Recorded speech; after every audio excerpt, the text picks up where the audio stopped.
In this video, I'm gonna talk about how to fix Steam error code 118 ERR connection timed out error that is happening for many users right now and how we can fix this. So let's get started. So first of all, just go over here, search for the run command, press enter, and cpa.cpl and just go for OK. Now from here, I just right click on this one and go to the properties.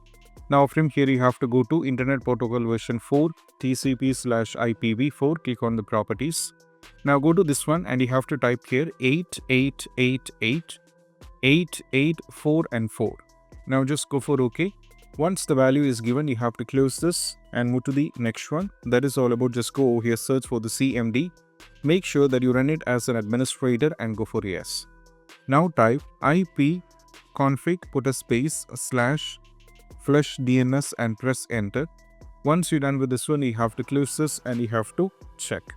Similarly, just go over here, search for the task manager and click on the task manager. Now expand this, and if you find Steam any associated files are running over here for the Steam, for example, just remove everything from here. Once everything is removed, you have to close this and you have to check.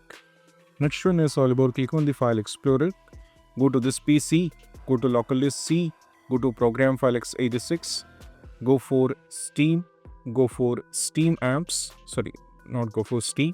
Now from here in this folder, Control A, select everything, and we have to uncheck few things like Steam. Go over here at the top, uncheck user data, and also go for Steam apps. Rest everything should be deleted.